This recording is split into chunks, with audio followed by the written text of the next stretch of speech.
How are you? So good. I'm so happy to be here. Thank you for inviting me. I haven't seen you for a while, which is so It's been strange. a minute. I think it's been this whole pandemic period, and before that, it's since before. I feel like was when you took your trip to Australia. So it's been a while. It's been some time. Yeah, but you send me gifts and love and texts and you moved to that other county. You know, it just it happens. 15 minutes away. Yes, it does happen. Yeah, so I'm so excited about having you here because we are talking about acceptance this month. Mm-hmm. And of course, it fits really well with motherhood and month of May. Mm-hmm. So I thought, okay, who do I know that knows how to accept the world? I mean, literally, you accept everybody.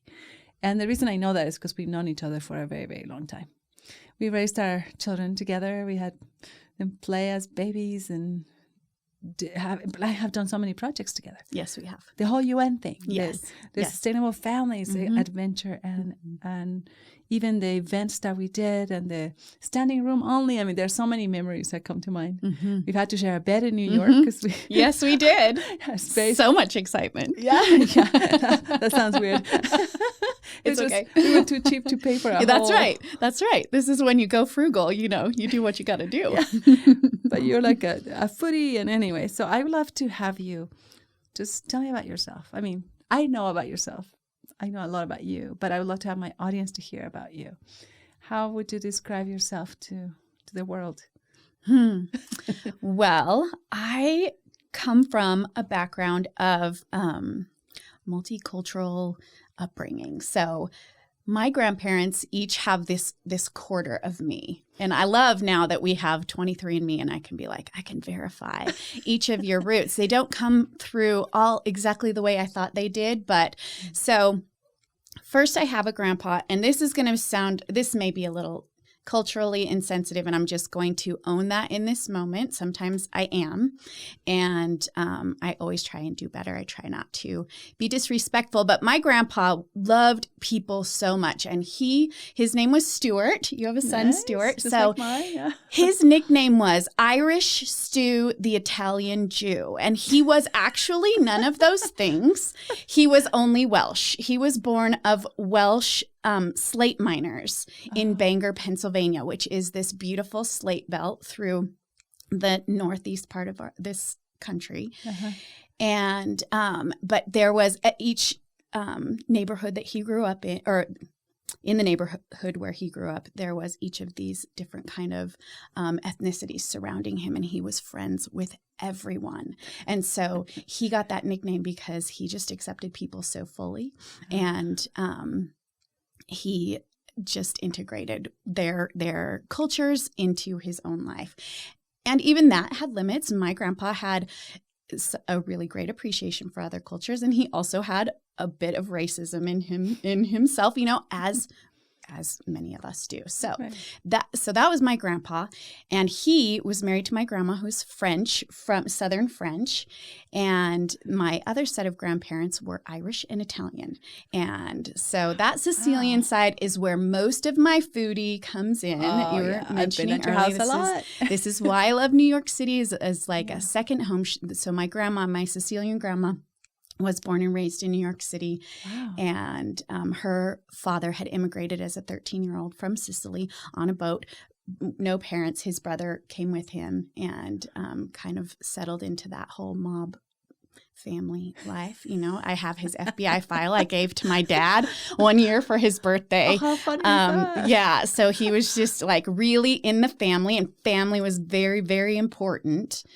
And then my grandpa that was Irish, his family settled, at least like the white settlers on that East Coast, all through coming down from, they were Jamestowners, and then they came down through Tennessee, Kentucky, and into Texas and Oklahoma. And so this is my heritage. That's amazing. I didn't know that. Yeah. Everything I asked you. That's my heritage. And I feel like so much of that is what brings me my worldview and what allows me. There are a lot of like people would say, oh, these would be, and certainly in New York in the day, there were Irish gangs and Italian gangs, and there were wars, amongst them.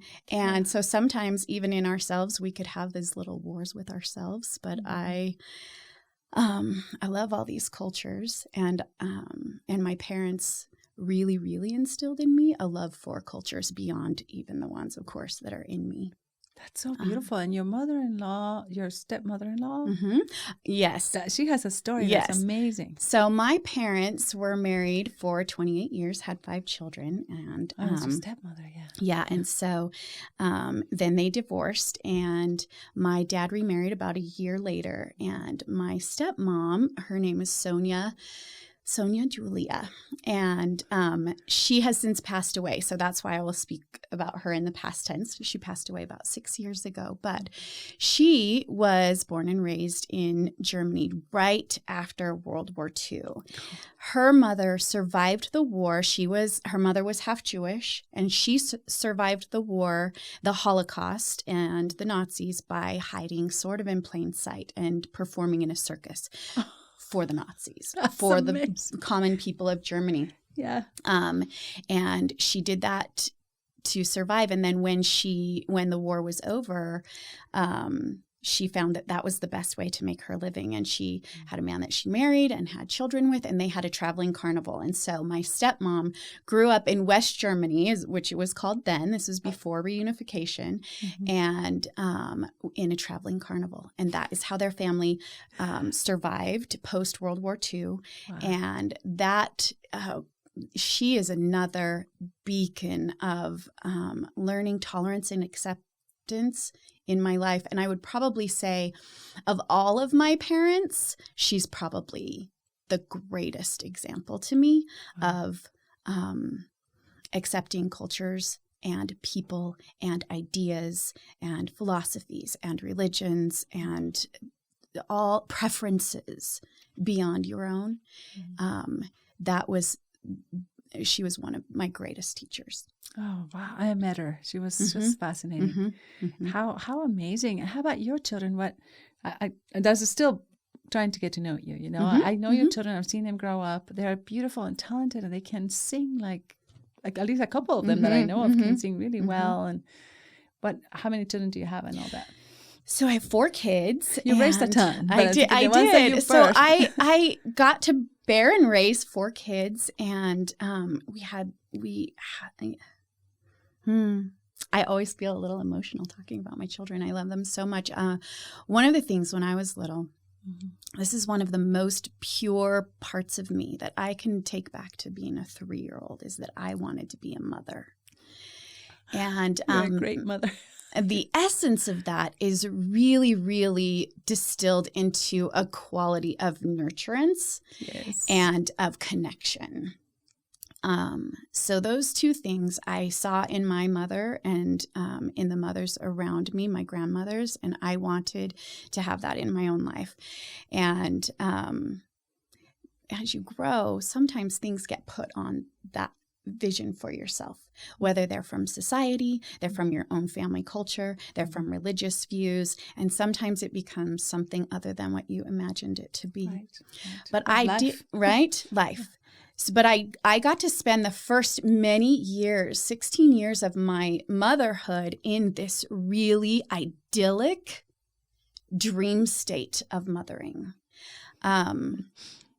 We had our babies.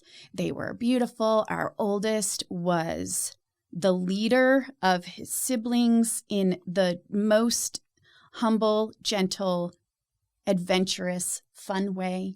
Yeah. He was a third parent in our home, which I'm sure lots of therapists would be like, oh, that's not very healthy. You shouldn't lean on your child to be a third parent. He was a natural leader. But he was naturally that way. He never fought with his siblings. He was the best friend of all of his siblings. And then we yeah, so we just raised our kids in this really beautiful, idyllic, happy state. That's when we met. Right. And that's when we met, when they were younger. School. Yep. We were homeschooling. We charter schooled. We did all sorts of fun things. Made applesauce with cinnamon. I remember that. I love that. Yep. All the craftsy, all of the things. Literally, we were the family who is by the fireside in the evening, cups of cocoa all around. I remember that. Everyone has a blanket and a sibling in their blanket with them, and Dad is reading chapter after chapter of Harry Potter or Lord of the Rings or whatever the young adult fantasy fiction of the day was. And that was how we did our children's upbringing, and that was real. And at the same time, what was also real is that there were periods of illness in our house. My husband was diagnosed with a degenerative eye disease that causes blindness. There was marital strife. There were expectations put upon us and that we put on ourselves that were unmeetable and that sometimes buried us in despair. And that is also real and a very real part of our experience and our children's experience.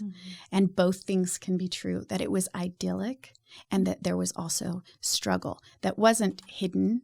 It just was, right? Life just happens. It's a broken world. So we have these kids and we raise them in a very tight-knit religious community. And because we were older than everybody in our neighborhood, we were sort of like pedestaled a little bit. And not because we were so amazing, but because we were older than everyone and our kids were older than everyone. And so they were kind of watching us like, to know what to expect. But you were also accepting and involving, and you were constantly opening your home for food and activities and games and pioneer summer things. Yes. And, we attended a lot of those. Yes, we did. We did do all of those things. That's too. That is true. That all of those things are true. Again, for me, like I'm going to bring this back every now and then in this conversation. The idea of acceptance comes to accepting the idea of both and, right? That it's not either or. Either you are, just so fully unconditionally loving and vibing with everyone, or you're a miserly wretch that, depends on the day. Right. It depends on the day. So both things could be true. Right. So kids definitely have helped me to learn to fast track the idea of acceptance in life.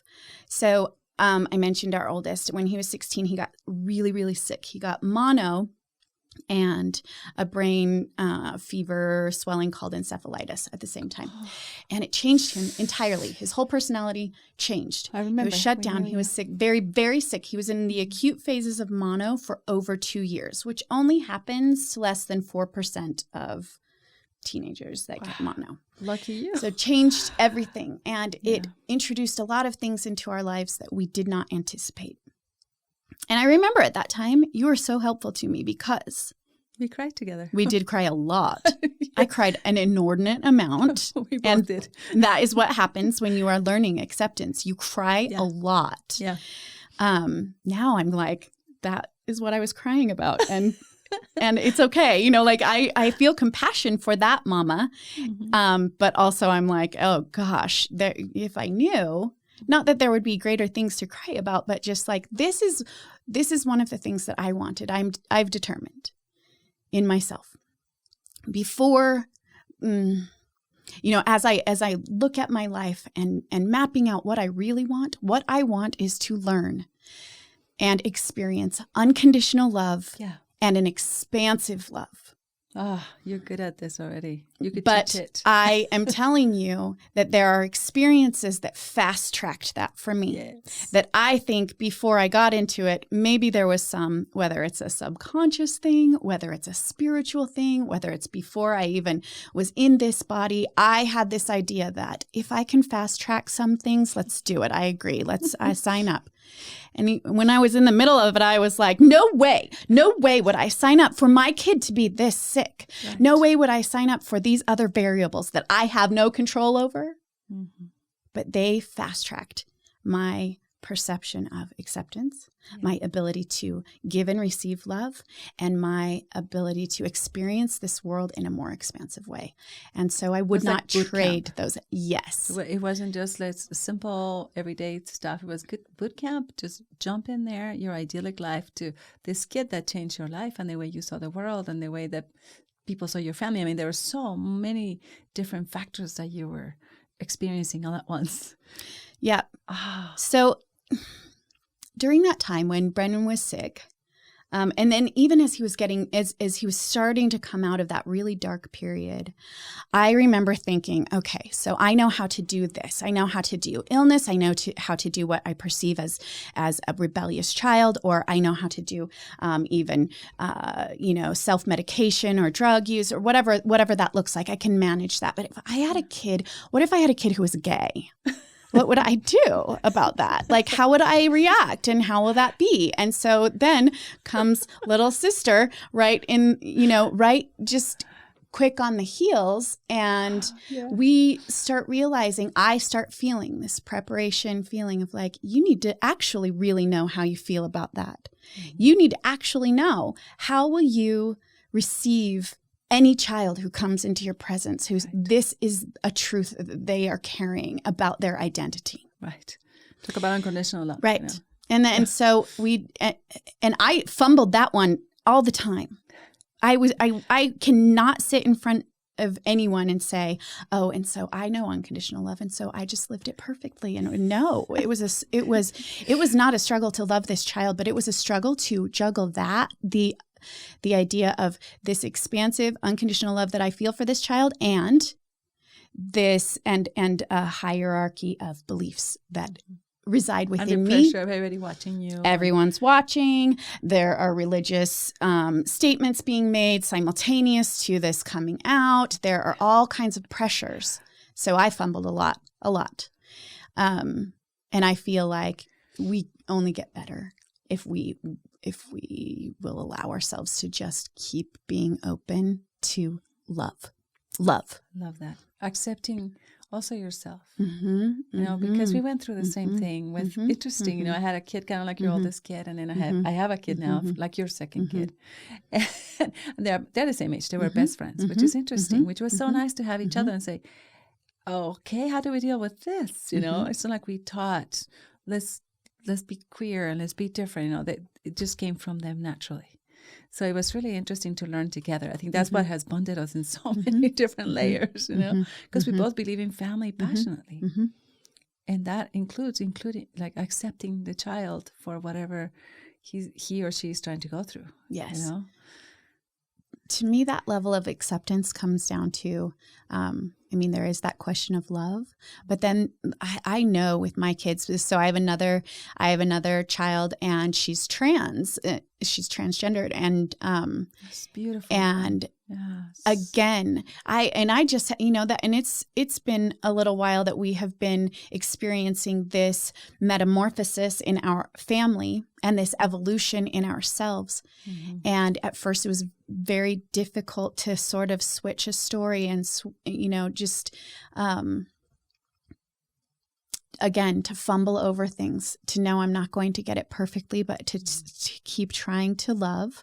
Gosh, I screw up so much. I can't even tell you. We all do. Mostly, I'm so intense. And my biggest thing that my kids are like, can you please just chill? Mom, can you just chill? And once, like really with all of my kids, that learning, it turns out we can learn new skills, and learning to just be chill is a skill. I did need therapy in order to master that skill, just so we're all transparent. Keeps a psychologist all employed, right? We all need a psychologist. Right. So, I lost my train of thought there. Gosh, yeah, because I was like, you got it. Yeah, I know. I'm just like, chill. You got to be chill. Rose keeps telling me that. Chill, Mom. And I'm like, chill, Mom. I know. So rude. I remember before I used to use it as a cop-out. I used to like sort of this badge of honor, this intense Sicilian in me.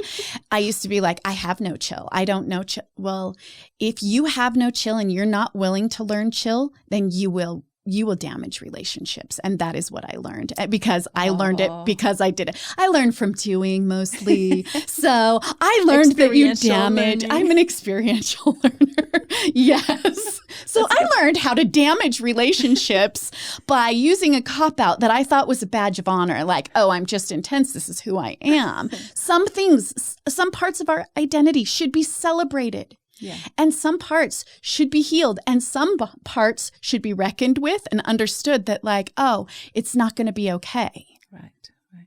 And I think it's that same Sicilian, I mean, it sounds so racist, but you're saying it, that same Sicilian blood that got you through the pain though. Yes. If you were, you wouldn't have had that non-chill part. You wouldn't have survived. You would be completely feeling broken because this is the family that you raised doesn't look like the family that you have, or maybe you didn't know that that was going to be the metamorphosis and the path, and you're asking, you know, I want to learn how to really love, and somebody took you up to that. Every kid took me up to that, and my husband and myself. Yeah, you're right. You know what I love about what you just said is, so I used to see it as this strength, and you're right. There is this strength in that, you know, Sicilian intensity or whichever ethnicity, every single Irish. One of that. Yeah, you the Fighting Irish. Have you heard that? Yeah. So anyway, I'm like, right. I'm not here to perpetuate stereotypes, but I am just saying like some of them exist in me and I see them. And what you're saying is part of acceptance is seeing like this is a strength and this can get me in trouble. Yes, it can be a weakness. So one of the things I wanted to say about that, and I was thinking about this conversation, is coming to the table, right? So we've talked about being foodies, right? We know we have fed so many people. Hot peppers. Yes. And you and I together have fed just like armies of people. Yes. And when we do that sort of feasting, like everybody is welcome to the table. Right. So I had an experience a little bit ago around this. So I have this strength you mentioned around details. Well, so sometimes I miss a detail. And actually, a lot of times, like I'm really bad at details, actually. It's just was so nice of you to say that I was good at it. Every event we've done at the UN is amazing. Your detail mind. Well, so there's a strength there, but sometimes there's a weakness associated with it. And sometimes over attention to detail can mean that I am missing a big picture, right? That makes sense. Or stresses you out. Or it stresses me out, or I have no chill around it. Right. Pride or anything. Right. No, not at all. But so a few, I don't know, I guess it's been a month. I have a new business that I've started. I want to hear about that. So, it's called Bell Book and Candle Vintage. And so it is a new venture. And as with many new ventures, I seek professional help. I need a lot of professional help, I'll just tell you.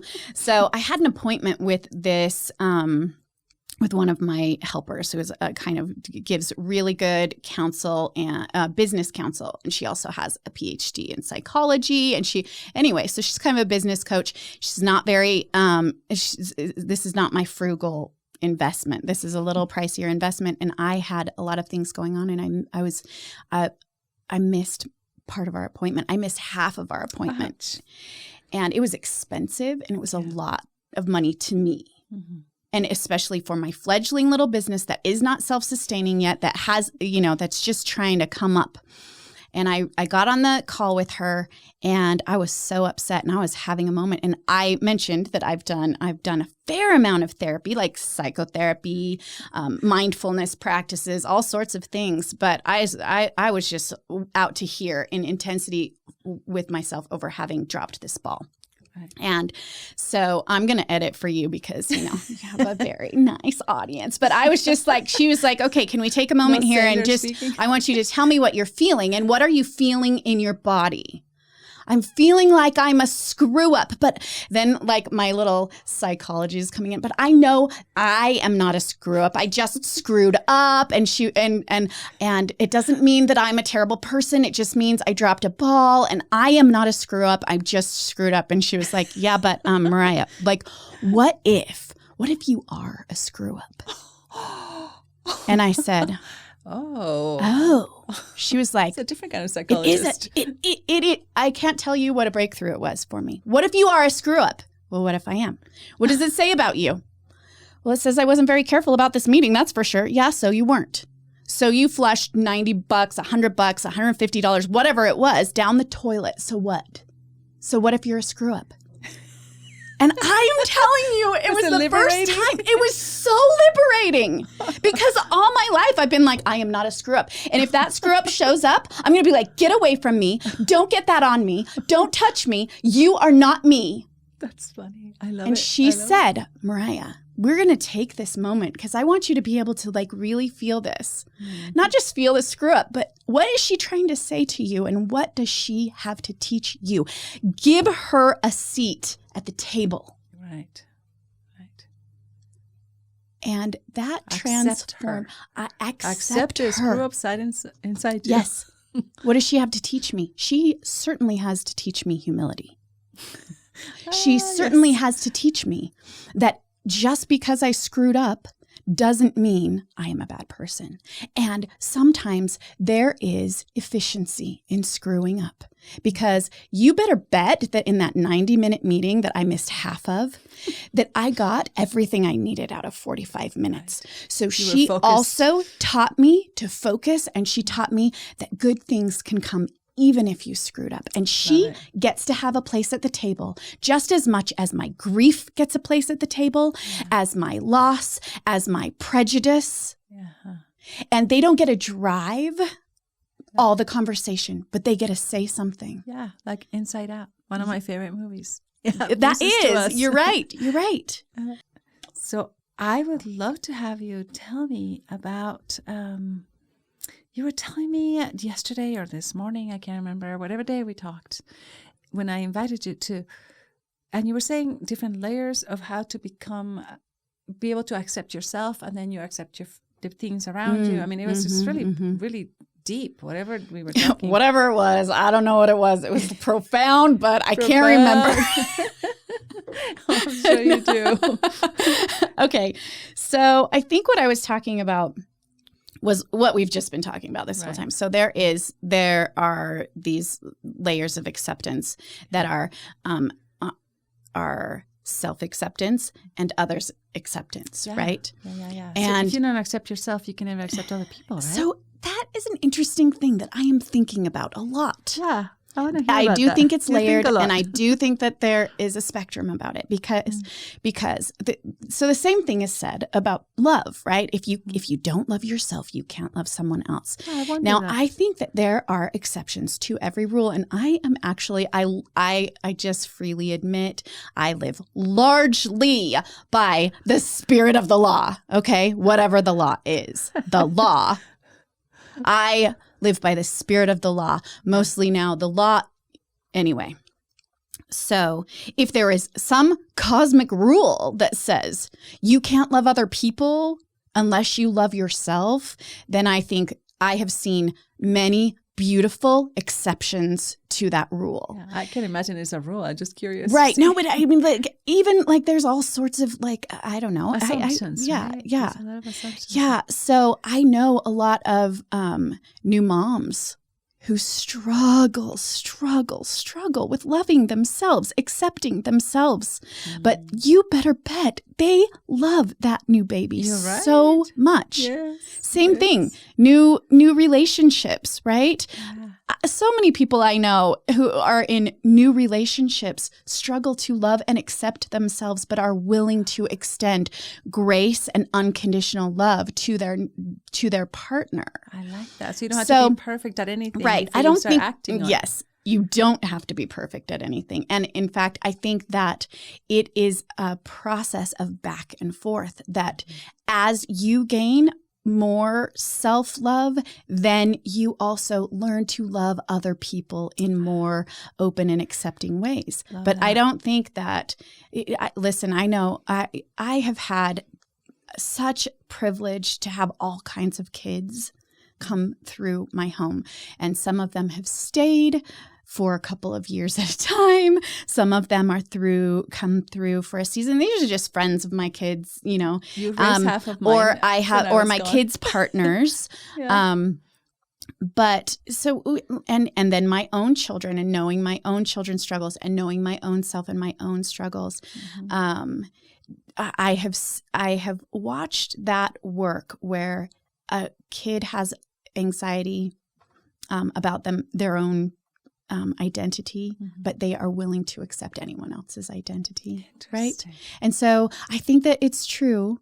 There is truth in accepting yourself allows you to accept other people more, but I don't believe that it's true that if you don't accept yourself, you can't accept anyone else. It's not mutually exclusive. That makes sense. So I think there's interplay between that, loving yourself, loving other people. So here's another thing. So I told you my parents separated and divorced after 28 years. Wow. And I was just like full on that same fun track. And I've been married 28 years, and I separated last May. My husband and I separated. And again, I feel like this is one of the fast tracks for me. It has been for me, for us also as a couple. It's not something that I recommend. Listen, I got engaged when I was 17 years old, and I got married when I was 18. Nice. I would never change that for myself, and I would not recommend it for anyone else. Right. So same thing here. I am 28 years later. We have strife, and a lot of it is me. And a lot of it is those questions about maybe I need somebody, I wasn't a baby when I chose them. Maybe I need somebody I don't have so much baggage with. Lots of baggage with children. Right? Yeah. Maybe I need whatever, any number of things. But that process that we have been through in the last year has fast-tracked us to a point of such greater love, capacity to understand each other, and acceptance for the other than we have ever had in 28 years of marriage. Wow. So you're loving each other more than you were before you separated. Yes. That's like magical. That's amazing. It doesn't happen very often, that people can just learn from that separation and get united again. Mm-hmm.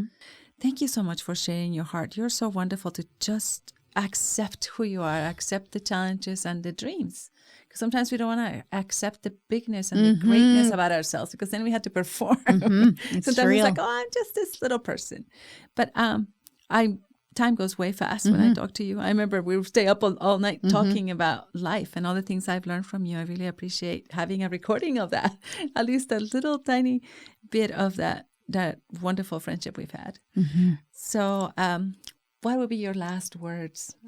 What would you say to the world about accepting and loving? And you've learned so much, even just from one of your roles as a mother, and then as a wife, and as a daughter-in-law. I mean, this is because you were willing to open up, that whole, I can just picture that. Open up your heart, open up your hands. I mean, and you were willing to take it, whatever was coming. So my last thing first, I wanted to say thank you. Yeah, thank you to who you are and the work that you do in this world. Thank you. I know that work eases the burden, and sometimes it's a privileged burden, but it's weighty nonetheless. I appreciate the work you do in this world, Deborah. I always have appreciated your friendship and your openness and your acceptance and your example to me of being willing to receive and to act. Oh, so sweet of you to say that. Thank you. That means a lot. I guess that's the last thing is that as you are open, as I am open in my life to receiving the things that come to me and allowing them to be what they are, I feel moved to act when necessary and to just allow and let be also when the occasion arises. I think that the more that you allow yourself to open up to love, the more you are able to discern which you should do. Should you act and intervene? Or should you just allow some chill to just kind of come in and influence you and the relationships around you? Wow. That just literally gives me chills because I've seen you and what you've done. And I just think, how can you manage these amazing opportunities and painful experiences? They're both. They're beautiful and painful. And it reminds me of what I told you once, that maybe many times, that you have a PhD in nurturing. Thank you. My goodness. And you've got it in every different level of life. And this new experience with becoming a death doula. I guess. Oh, goodness. I don't know where you were, but that was a calling you didn't ever think you were going to feel. But thank you so much. I love you so much. I love you so much. Thank you, Deborah.